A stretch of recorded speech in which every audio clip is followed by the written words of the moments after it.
But Thank you. A couple of questions. First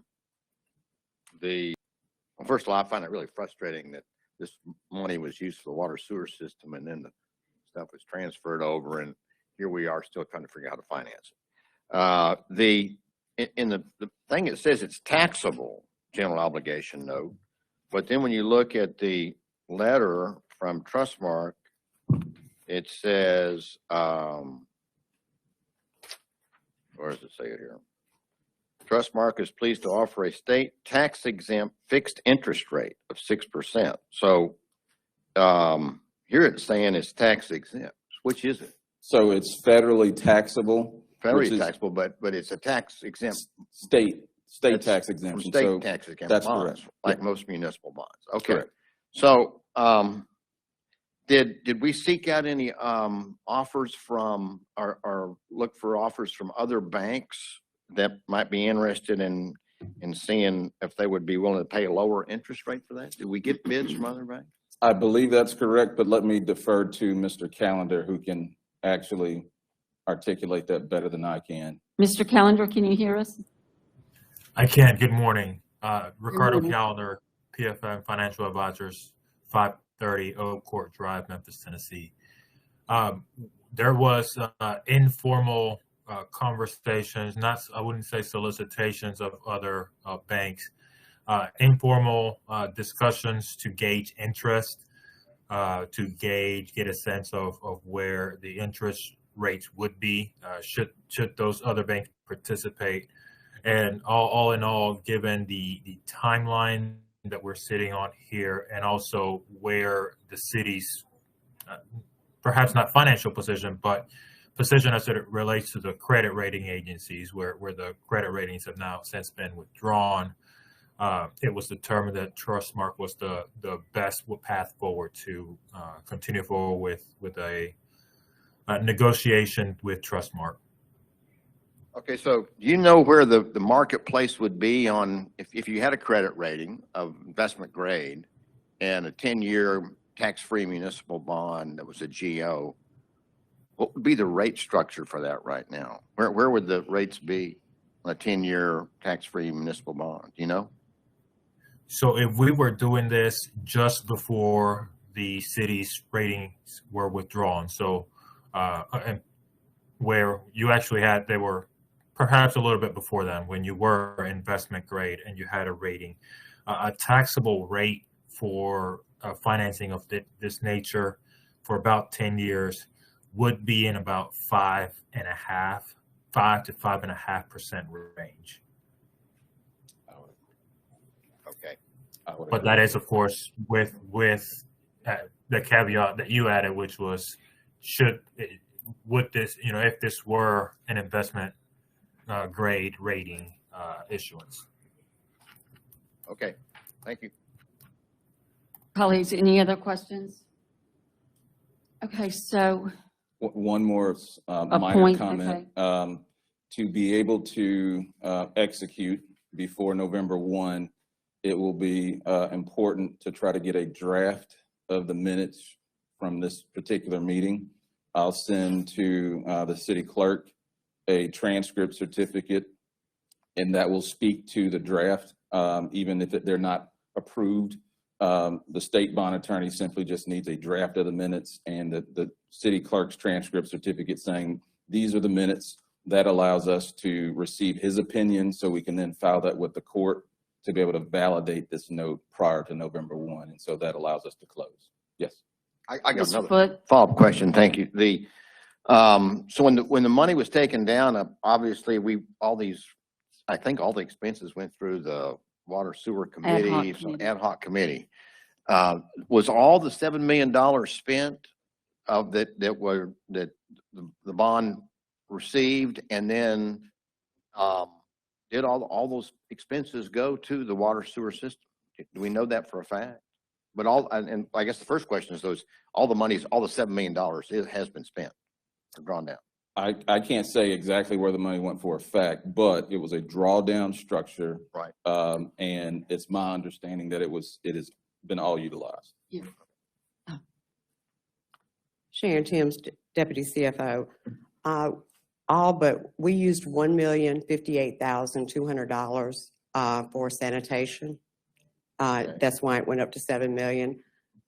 We have, in this year's budget, put in the debt service to pay that $1,058,200 off.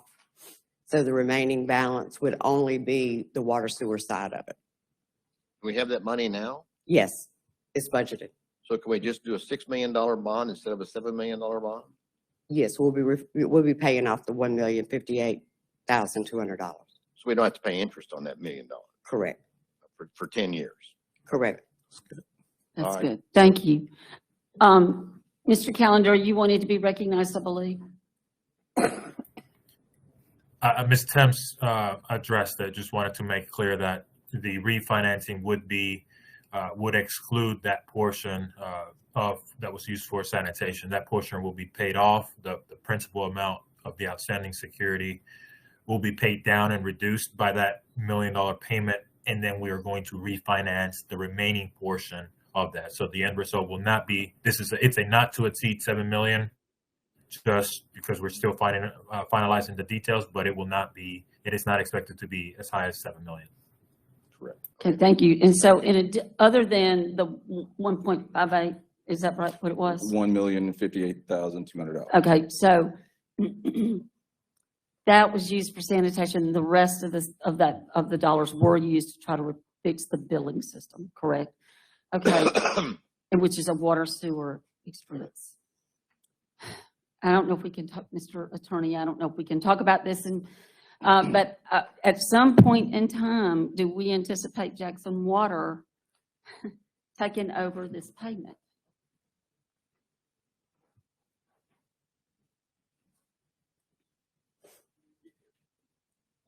Short answer is yes, that is what we anticipate, and it's we're going to take some affirmative action to pursue that, but also that is baked into the recitals of this now. That's part of what Mr. Harrison was talking about on the second page, starting with the second whereas, and I'll summarize, but essentially says, look, this was a general obligation note, but it was for city and water expenses, recites the stipulated orders in the water and sewer system, and says specifically that the third-party manager is responsible for paying this, but that he says he can't right now without causing a disruption, and that's why we're doing this. But this reserves our right and expectation that Jackson Water pay for this, and maybe it's for a later conversation, but there are a number of things I will say that are in the sewer and water orders that we are currently looking at closely, that we believe are obligations that have not been met that we want to specifically pursue. Thank you. Colleagues, any other questions or comments on this? All right, hearing none, all in favor? Carries with a vote of 4-0. Thank you very much. All right, we're going to go back to the agenda as written, and thank you, Mr. Calendar and Mr. Harrison, for being with us here today. Item number 1, please. Order authorizing the mayor to enter into an agreement with Versaturn Public Safety US Inc. to provide a project management system for the Sexual Assault Kit Initiative grant. So move. Second, we have a motion and a second on this item. Who is here from JPD? Just since we didn't have a work session, just walk us through this, please.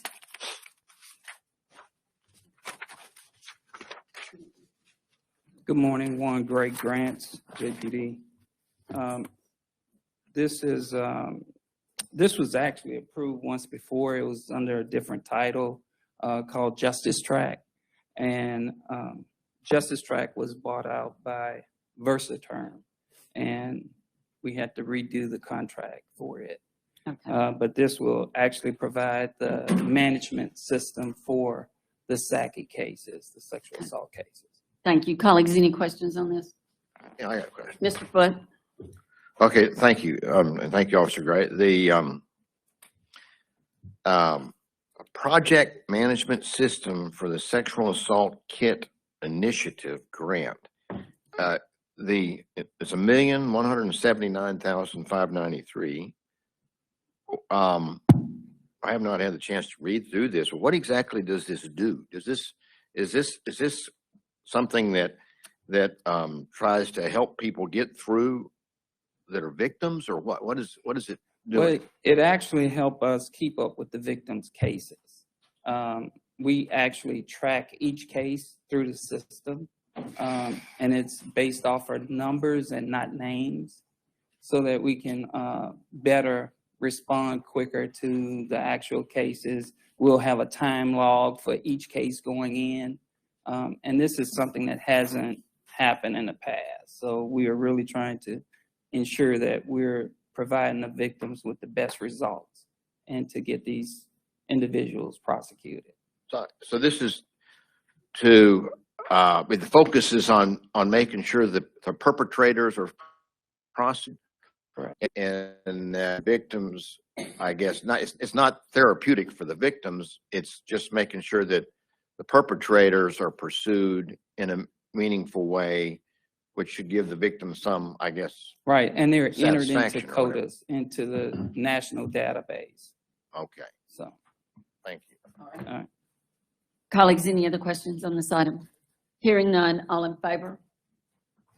Carries with a vote of 4-2. Thank you.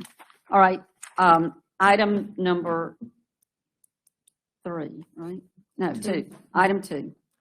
Order authorizing the mayor to execute a contractual agreement with Motorola Solutions for the purchase of software for license plate recognition data from the Jacksonville Police Department, for the Jacksonville Police Department. So moved. Second. We have a motion and a second on this item. Colleagues, any questions or comments? I know we've had some conversations before. Mr. Foote? Yes, ma'am. I think this is great that we're doing this. The funding, can you give us, Chief Watts, can you tell us where the funding for this is coming from? That's going to be coming from a grant. From more grant money? Yes, sir. Also, it's to be able to go into the software also of all the repo companies. That's part of what this is. It will give us access to where the repo vehicles are dropped. Excuse me. It will be able to track also what the repo vehicles are looking at. Like if they're going through a parking lot, it can alert us to things also. It ties us into their system. It's a mobile unit that we put on the cars. We have LPR capabilities, but these are ones that are angled that we can catch all going through parking lots or going through apartment complexes or anything like that instead of being directly behind them. And does this tie into a national database type setup? Yes, sir. As well? Yes, sir. So that if a vehicle leaves here and goes someplace else, It will also be tied into those two systems also. outstanding. Thank you. Thank you. Okay, thank you. I think Mr. Griselle had his hand up and then Mr. Hartley. Chief, we're buying Motorola, but don't we have another LPR software? Yes, sir. We have Flock. How do they differ?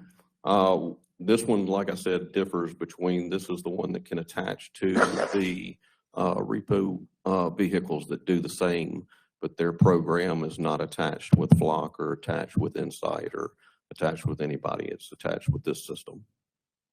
And Flock doesn't have the capability to do that? They haven't gotten the contract with them. They have not gone and moved to that part.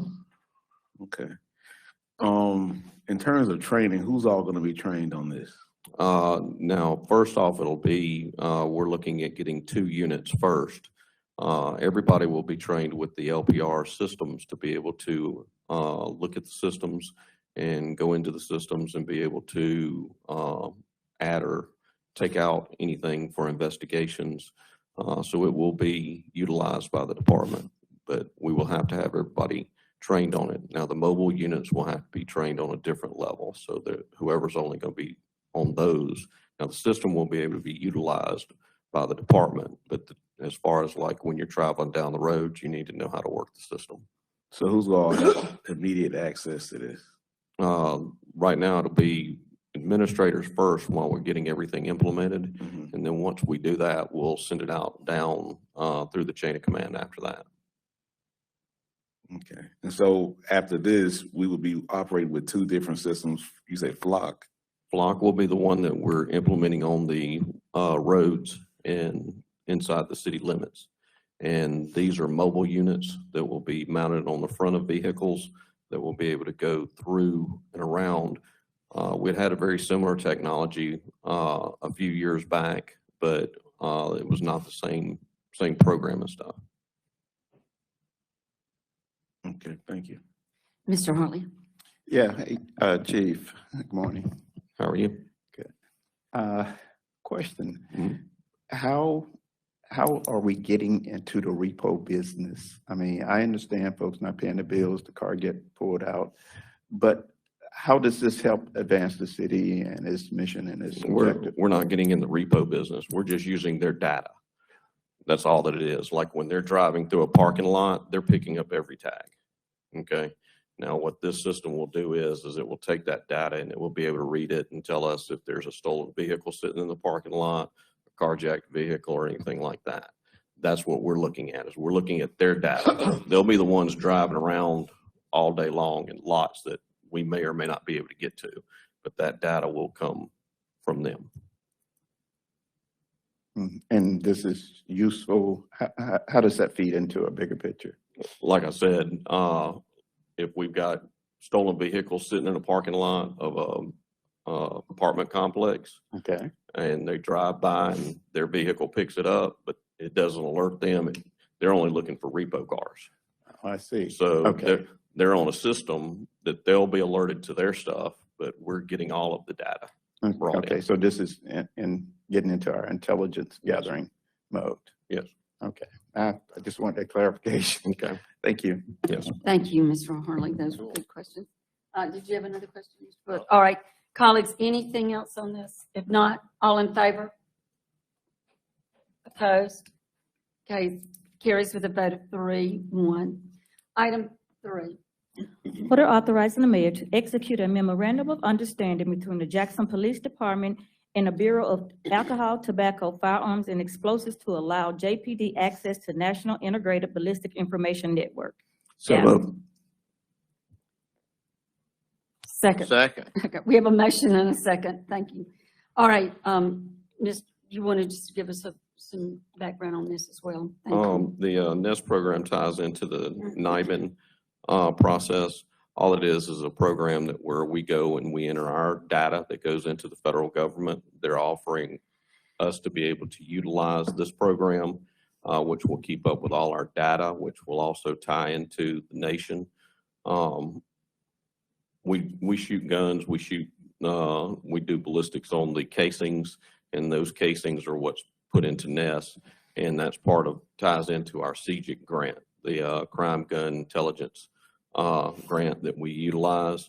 And this program, we've honestly needed to be on it for the last year, but we're just finally getting it through and getting it out. So yes. Mr. Foote? Yes.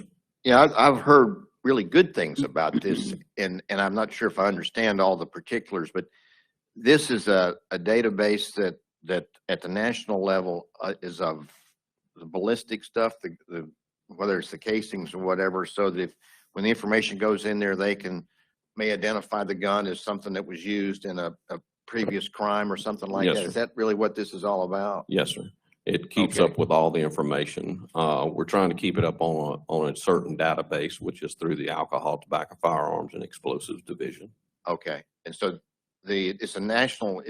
This is at the DOJ level, correct? Yes, sir. And okay, and then so this is this something new, or is this or just This is not anything new. They've had it for years now. no? But I mean, but our memo is this? Yeah, this is just new to up New for to- us to be able to utilize it. Yes, Great.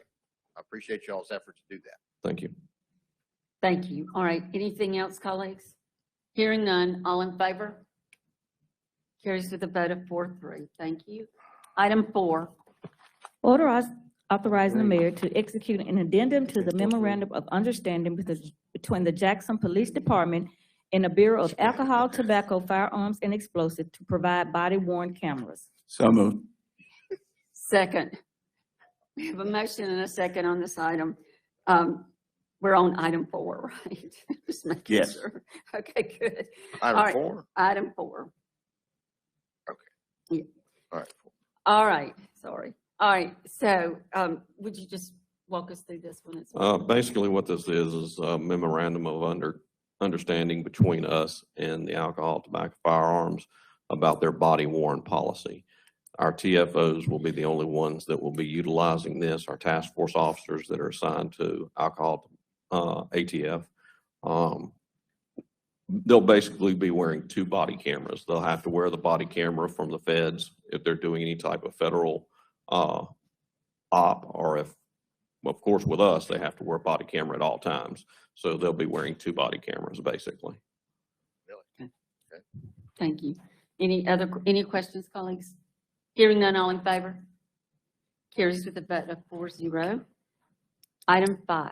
Order authorizing the Jackson Police Department to purchase promotional materials from Sweet Unknown South LLC and accept a donation of services to create 2 short film commercials to support JPD's recruitment efforts. So moved. Second. We have a motion and a second on this item. Colleagues, any questions? I mean, I've read it. It's fairly self-explanatory. Any questions or comments? Mr. Foote? So I see Mr. Gray there. It must mean it involves grants. And so this is being paid for by grants? Yes, yes, sir. Well, I want to compliment you, Mr. Officer Gray, on all the work you do to get us the grant monies to pay for all these different things. I appreciate it very much. You're welcome. Thank you, Mr. Foote. All right, any other questions or comments, colleagues? Hearing none, all in favor? Carries with a vote of 4-0. Thank you. Item 6. Order ratifying and authorizing the acceptance of the FY 2024 Homeland Security Grant of $100,000 to the Jackson Police Department to support its bomb team's operations. So moved. Second. Second. Mr. Foote made the second. All right. We have a motion and a second on the floor. Any questions or comments on this item, Mr. I'll Hartley? defer. I defer. Oh, Mr. Foote. Okay. So, I don't know anything about the bomb team in JPD. I don't know whether it's 15 people or 2 people or what, but I'd appreciate, and I'm sure there's people in the public could be interested. Is this a group that's only comes out at special occasions, or do they do other things and then this is additional duty? All right. Good morning. Joseph Wade, Chief of Police. First of all, we have one of the premier bomb units, EOD, in the state of Mississippi. Also, we work in lockstep with Homeland Security. They depend on us a lot. That's why we get this funding. It's not just for Jackson. If there's something that happens in Vicksburg or Port Gibson, we have to respond. So it's kind of a regional situation, but they depend on us and we depend on them as well. If you have a bomb threat of a device on a JTRAN bus, which we've had, that bomb unit goes out. They locate the device. They make sure that the scene is rendered safe. And also when we have large events, like a presidential campaign or some type of large political event, they will come sweep that building to render it safe. So it's very vital. It's right there with our hostage negotiation team. It's right there with our SWAT team. It's very important as we move forward. Thank you. Mr. Hartley and then Mr. Grizel. I was first. No, he He- deferred No. to No, that's- Mr. Foote. I'll defer. Go ahead. Thank you, Oh, Mr. my Foote. goodness, wait. I need one of those. Chief, Mr. Grizel. thank you. The bomb unit, now I know Yes. I'm not using his name correctly, but what all agencies make up our bomb unit? First of all, we have our own, our EOD unit. Our EOD commander is Dion Loris Taylor. He does an amazing job. And we have, I want to say, 3 other individuals on the bomb team. And we also have a K9 dog assigned to the bomb team. Now, that is our unit. We Okay. work in collaboration with other departments who have bomb units as well. But as you know, we are the largest. We have the most resources. We're here in the metro area. So we collaborate with these other agencies in the region, in the metro area. Okay, and I hope I'm not getting too deep into the weeds, but how often do you all come together and train? They actually train, is it weekly, bi-weekly? Weekly? Yeah, Okay. every Thursday. The Every re- Thursday, the train reason, weekly. okay, the reason for my question is, we're in a very heated political Absolutely. environment, and I think it was upstate New York. man and his wife and his children, they were just driving, and somebody threw a ball out on the street. And he passed it, but right when he passed it, it exploded. And he said that, he said it looked like a bomb, but he cited it going back to watching Bugs Bunny as a child, because it was one of those little balls with, I guess, a fuse on it. Yes. Just threw it out into the street, but they could have gotten killed as a result of that. Yeah. I think that was probably last week or the week before, but Yes. I have no doubt that you all are prepared, but just in case, if there's something that we need to be looking for, Yeah. let us know, please. And I could add a couple layers to that. Jackson State football games, that beautiful jacket you have on, we sweep that stadium. We sweep the entire stadium to make sure that it's safe prior to game time, actually the evening before. The mayor's State of the Union address, we swept that facility to make sure that it was safe. So we know that with the temperature that we have right now in politics, we know there's a possibility, and we are always prepared. I'm going to steal the fire department's mantra: we're always ready. All right. Thank Okay. you. Thanks, Chief. Mr. Hartley? And it's very short, Chief, but I'd like to personally thank you and your department. You're going after the money, using those monies, and the taxpayers don't have to foot the bill, using those monies to put things into your department to be more effective. Yes. And I think that, a lot of departments need to copy from that. But I just want to thank you for those efforts. It makes our job a lot easier when we don't have to ask or look at taxpayers' money. Yes. Local taxpayers' money towards our crime fighting Yeah. efforts. And we're continuing working on building that unit up. We actually met at the Fusion Center a couple weeks ago, myself and Chief Watts. We met with Homeland Security and the director out there, and we're in conversations about getting another bomb dog. Them sponsoring it, get another vehicle for that bomb dog. So we're being very creative with the resources that we have, trying to get more resources. Thank you, Chief. Thank you. All right, colleagues, any other questions or comments on this? Good conversation. All right, hearing none, all in favor? Carries with a vote of 4-0. All right, item number 7. Order authorizing the Jackson Police Department to accept and purchase 15 2024 Dodge Durango Police Pursuit Vehicles under the 2022-2025 through 2025 Police Pursuit Vehicle for 12-month bid 07100-020624 from Kirk Auto World, Inc., doing business as Sunset Chrysler Dodge Jeep Ram. So moved. Second. We have a motion and a second on this item. Colleagues, any questions or comments? Mr. Foote? Thank you, Madam President. My question is about how we're coming on the auctions of the old vehicles we've got out there at the motor pool, or the, repair of the old vehicles we got. We're working on a comprehensive plan right now as far as looking at doing an auction. Chief Griselle is working on that. And we're also working on a comprehensive plan on looking at what we can do to repair some of the stuff that we have. We don't want to immediately just jump in and start repairing stuff if it's not worth being repaired. Right. So we want to do a comprehensive plan. We're going to work with the garage people along with Griselle and his staff on the vehicle fleet. And so we should have, a good comprehensive plan within probably the next 15, 30 days tops. Thank you. I just one follow-up comment, and I really appreciate the fact that when we started talking about these older vehicles at the motor pool back a month or two ago, y'all were right there, had the numbers ready on all the ones that were deadlined or whatever, and obviously we have the deadline rates way too high. So I appreciate you working on that, and I encourage you to bring it down either through sales or repairs. Yes. Thank you, Mr. Griselle, and then Mr. Hartley. Thank you, Chief. Yes. Vehicles 1, 2, 3, and 4, those types, have we taken in any of those vehicles? I'm sorry, on vehicle. The 2023 or 2024 Ram SSV 1500, the Ford Explorer PPV, the Ford F-150 4XL, 4x4 XL, and the 2023 Dodge Durango Admin V8. Have we taken any of those vehicles in? From the grant, is that what you're talking about? The I'm just- prior ones from the grant? I'm just going over the item that's here. Have we taken receipt of any of those vehicles? As far as on the item, Is item 7. oh, okay, what you're talking about is, no, on any of these that we're talking about today, no, we have not taken any. What we're looking at doing is there's an option on the, that we're giving today of either going with what they have on the ground right now, which are 2024s at the price of, for 15, it's going to be, 609,000.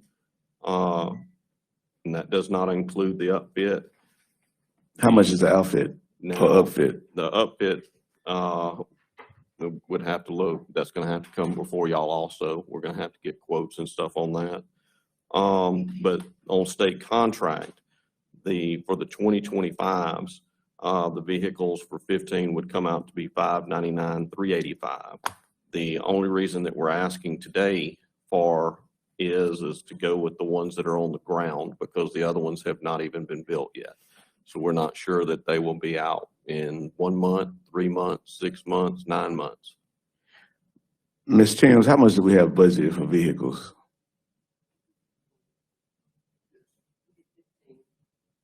Well, how much is that? Mr. Mellenbecker? But I can get that to you today. Mr. Mellenbecker, do you recall how much? It was around 600,000, I do know that. And then plus the outfit. Yeah, the Yeah, 609. it's above the 609. So with outfit, how much would all this cost? We're looking at still being under budget. Right at, yeah, we'll be under budget. Okay. All right, Mr. Hartley, did you have anything? Yes. On a lighter note, a question here. A lot of times, when you guys go through your auctions, Yes, sir. is there any way you could tone the vehicles down when you're removing stuff so that once they're back on the street, they don't, folks aren't using them as, as, Well, what I believe you're probably saying is remove our decals, remove whatever looks like a police. right, Yeah. or, I Yeah, don't know about we a try to paint do job or that. something, but Yeah. they need to blend in more after you finish. And I Yeah. know you'll have a Yes, whole we lot of vehicles out there Yeah. that we're gonna get ready to auction off, and they'll be out there someplace. And we're also going to be looking at what can be salvaged off of them as far as like doors, trunks, bumpers, anything like that, possibly engines, transmissions, before we send the fleet part of the auction over there. Yeah. That's a different type of auction. I believe there's a segment of our population that want to look like a police car. Yeah. So we appreciate everything you guys do. So you're gonna completely undress it? Yes. And then send it back out there? Yes. Thank you. And also, all of these vehicles will be going to the patrol division. Good. Oh, wait, so, I'm sorry. All of these vehicles, all of the 15 vehicles that we will be getting will be going to the patrol division. Okay, thank you. Colleagues, any other questions? Did you have another question? So, I'm just unready. you're unready. That's all. Just one more question. Mr. Yes, President. Mr. Hartley? Chief Watts, on the vehicles, I think we heard something in budget hearings about the condition of your vehicles now. What are some of the issues now with our fleet? I know we got high mileage, we got, But just the lack of vehicles, Joseph Wade, Chief of Police, we have put a lot of wear and tear on our vehicles. That's another reason why it's so important that we get these 15 now, that we not have to wait till a build out is done of the 2025s. And also I'd like to say that we're going to get quotes for the new vehicles to outfit them, but my understanding is going to be less than we have paid in the past because we are retiring the orange stripe. We're going to go to another look for our JPD vehicles. thank you. And we will have the officer to be a part of that, of course, the mayor's team, as well as what our vehicles look like. But we're going to change We have a new day at JPD. We want our vehicles to reflect that new day at JPD. All right? Excellent. And the typical mileage on the vehicle that's out there now? It varies because we still have some Crown Vics in circulation. We still have some Chargers in circulation. Of course, we have Durangos. So it varies. We'd have to get a lot of data to get that. But I just challenged my team this morning. I want to know where every single vehicle is, who it's assigned to, the mileage, the make, the model, the year, what area. That's very important as we move forward. We can continue to ask for stuff, but we need to know where we are. I know that there's a shortage in the precinct. What increases the longevity on a police vehicle is also having it as a take-home vehicle. Yes. When it's in the fleet, it is going to get ran, and worn out. So that's the direction that I want to move. My legislative ask as we move forward from the state is to ask for vehicles for JPD. Harris County got them. We got $500,000 for vehicles. So that's one of the things I'm going to push for, to ask the state to buy us vehicles. We need them, and we have to have them. Yeah, and just one other comment. You know, and I understand, you know, where you guys are for its vehicle needs. One of the things that I hear sometimes from folks within JPD is that they want their vehicles at the precinct level. I'm not talking about my precinct captain. He didn't mention this. Yes. But some of the rank and file folks are saying, hey, look, new vehicles, hey, we need them right here. Absolutely. Okay. And that's why the 15 new ones, the ones that you approved today, will be assigned to the precincts with the markings of a patrol vehicle. I guarantee it, and you will see it, because it will have the new markings of JPD on it. Good deal. Thank you, Chief. Appreciate it. Thank you. All right, thank you. Colleagues, any other questions or comments? Everybody ready to vote on this? Yeah. All right. Sorry, yes. Hearing none. All in favor? Okay, thank you. It carries with a vote of 4-0. All right, item 9. 8, sorry. I'm really trying to rush this meeting right along. All right, item 8.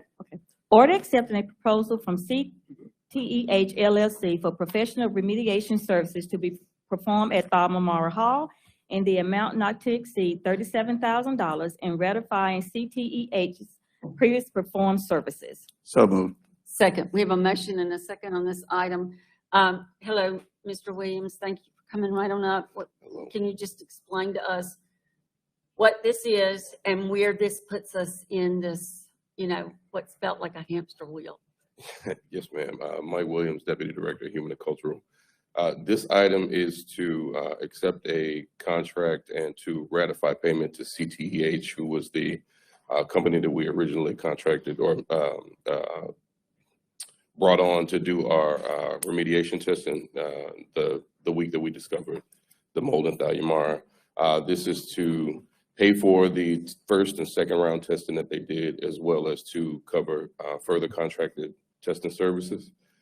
That's what this order is for. As far as where this puts us with the process, we received all the proposals, reviewed them over this past weekend, and are looking to accept the proposal and issue a notice to proceed this week. Okay, thank you. In addition to Cook Douglas Bar and Lemons, is Mr. Ahmad Al-Turk also involved in this? Yes, thankfully. Okay. All right. Any other questions, colleagues? Sorry, I went first. Mr. Foote? Thank you. So I want to make sure I understand, when I hear the word term remediation, I think that means it's going to fix the situation. And you've talked about testing and all. Testing is one thing, obviously it needs to be done, but is this going to, is it all going to be straightened out then after we finish with this contract here, or is there something else that needs to be done? That's not what this contract is for. So CTEH provided the testing services that were used to inform the scope of work that we needed to put forth to get the proposals from the remediation companies. Oh. So this is to pay them for what they did to allow us to put out the scope. So this is just the testing. Right. So who's going to, Is it the same firm or a different firm that's gonna actually come in and get rid of all the mold? Well, we received a lot of proposals. We got the final ones Friday. We have not made the determination yet, so we don't want to say. We have not made them aware of the determination yet, so I Okay. don't want to say. All right, so this is, okay, when I think of remediation, I think that means it's all fixed and squared away, but. That is what remediation means, definitely. This Okay. company's, part of this company's scope of work was to do the testing that we required to give the information to the bidders for the remediation services. So this is so they would know what they were remediating. Okay, so this is just the testing part and not. Yeah, and this has already been done. That's why it's Oh, a it's already been ratification done. order, yeah. But that's been done, so we got another phase to fix. Right, this is the actual cleanup phase that this was used to create the plan. Okay, thank you. Thank you, Mr. Griselle. Thank you. Mr. Williams, Yes, sir. I'm gonna ask this question, and it may be unfair to you. But I'm gonna ask because the people keep asking, Okay. when are we gonna be able to get back to business? Right now, I would say the proposed timelines from all of the bids that we have range from 4 to 8 weeks.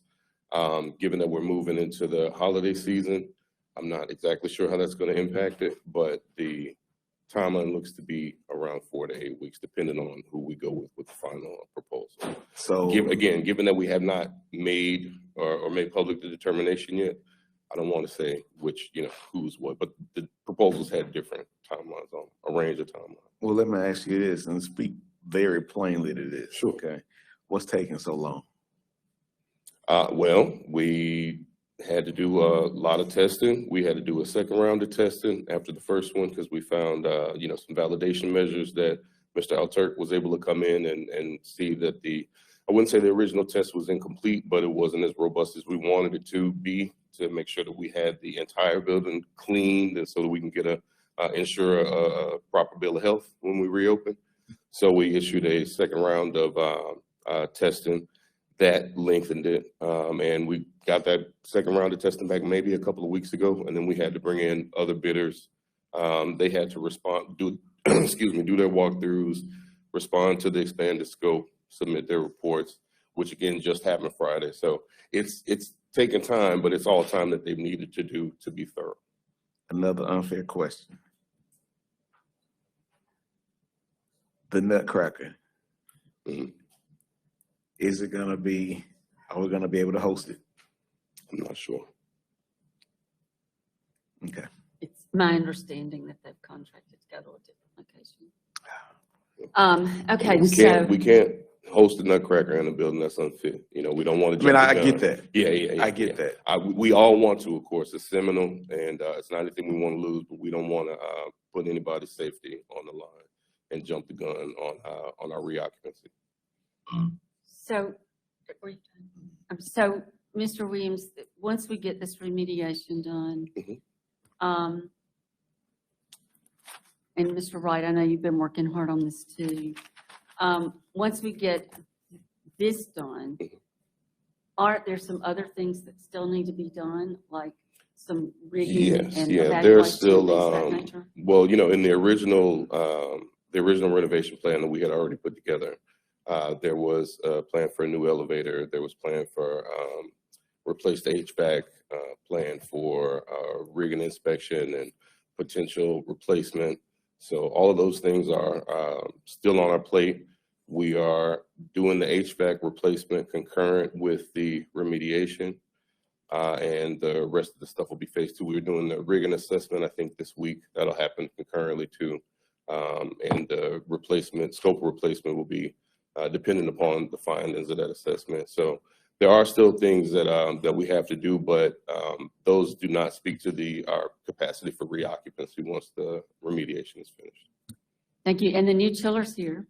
Yeah, we've had a new chiller for a while. We had one win. That's good. Yeah. All right, colleagues, any other questions? Oh, Mr. Wright, I'm sorry. Yes. Yes, Louis Wright, CAO. Let me just mention that we're going to place on the agenda for Tuesday's meeting a discussion item on Palomar and give you a complete, comprehensive, detailed plan of what's planned for the hall, phase 1 and phase 2, and we'll share with you where we are and some timelines on it as well. So that will take place on Tuesday. We would appreciate that Yeah. so much because as Mr. Brazil, said, And we're the on the financing. front line with Right. this. And the financing of all of this. That's wonderful. Okay. Thank you very much. Just very quickly, colleagues, just want to remind you all that we are planning to have a legislative committee meeting Monday at 1:00, and I'm assuming that this may be an ask as well. Okay, thank you. All right, colleagues, if no other questions on this? All right, hearing none, all in favor? Carries with a vote of 4-0. Thank you very much, colleagues. Now we're going to item number 9. Amended order authorizing the mayor to execute a memorandum of understanding with the Community Foundation for Mississippi to serve as the fiscal agent to the National Folk Festival in Jackson, Mississippi in the years 2025 through 2027. So moved. Second, we have a motion and a second on this. Colleagues, any questions or comments? Mr. Hartley? Yeah, I know we didn't have a work session yesterday, and I know there were some questions about this event. Is there any more information outlining? I don't, Drew Martin, City Attorney, I don't have what you're asking about there, but planning does. I know they've had several recent meetings, and things are progressing. So I think either Jai or somebody else from planning would be the right person to address all of that. I wish I had more. I just Thank you, don't. sir. Thank you. I know there's going to be a warm-up event November 16th here in downtown. And then I think all the council members at some point in time will be brought into some of the planning on committee serving. Either committee members or their spouses will be included in some of this planning as well. So stay tuned. All right. Any other questions or comments on this item? Hearing none, all in favor? Abstain. Okay, it passes with a vote of 3 in favor and 1 abstention. Thank you. All right, item 10, Mr. Foote, Council Abandoned Property Task Force. Thank you, Madam President. I just wanted to take a few minutes to update the fellow council members on the work that Councilman Hartley and I have been doing with some of the varied members of the task force, and sort of what we're focused on. And we've had a lot of good meetings, mainly 5 or 6 people at a time, with different folks, with a number of folks from the planning department, and particularly the code enforcement department, and trying to get organized. We also met with Wanda Evers and the Adrian Williams from HUD, had a very healthy meeting there, very informative. And we took the advice from the lady from HUD, Ms. Williams, that we needed to work on a master plan. And so we've begun the process to work on a master plan using the template that HUD has provided us. And and in conjunction with that, we've also worked with Lacey Lofton with the data as the data scientist for the city, and particularly for JPD, and getting data on blighted properties.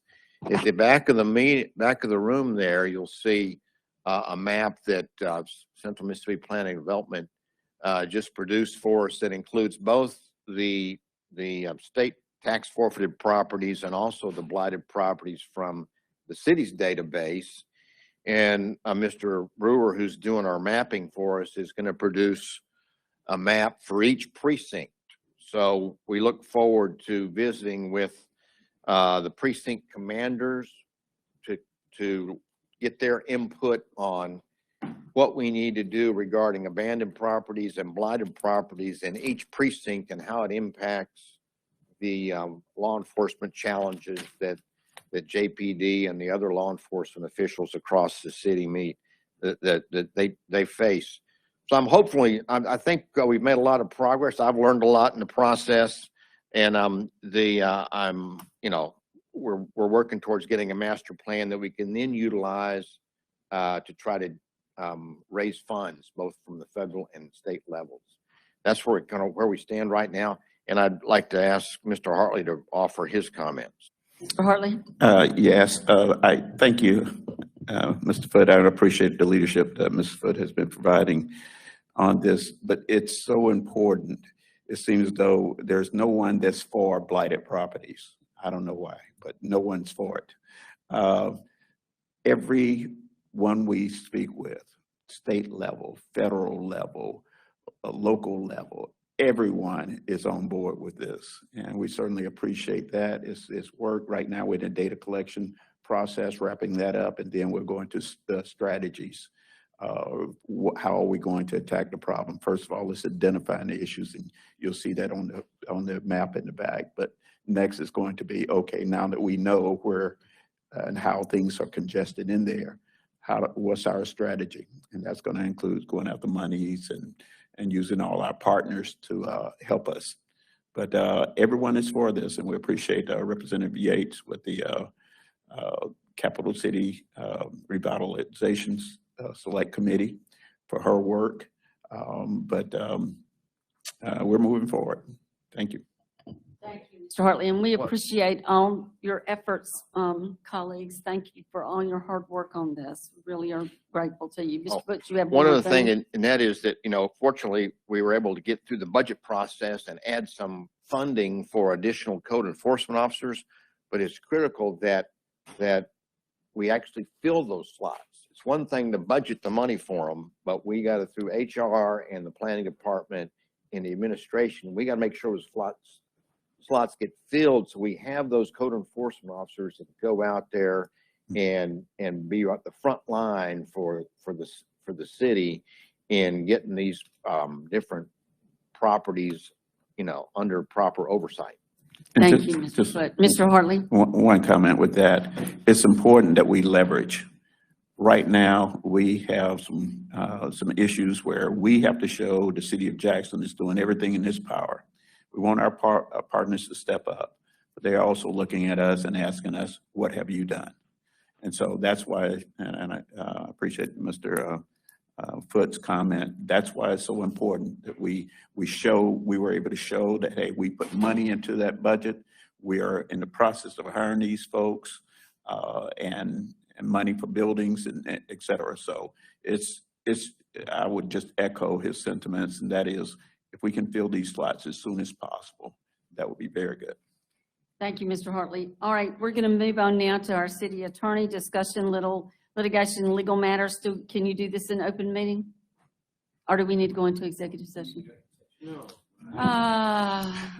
Madam Chair. We like our friends in the media. Anyway. I'm sure I move we go into closed session. Wait, just 1 second, Mr. Foote. Did you have an announcement? Yes.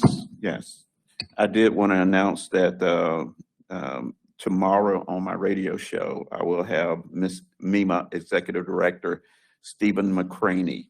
And any questions, I'll be asking a variety of questions, basically how that's going to pertain to the community. Anyway, it's on 90.1 FM at 10 to 11 a.m. Thank you. I'll take that motion now, Mr. Foote.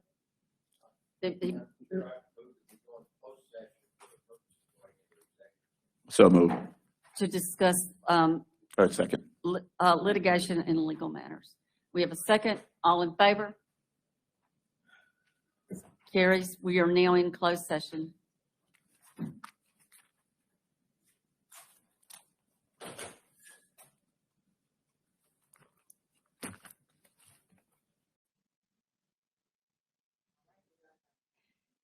Thank you. We are now out of executive session. While we were in executive session, no action was taken. No official action was taken. Colleagues, is there anything else to come before us today at this meeting? Hearing none, this meeting is adjourned.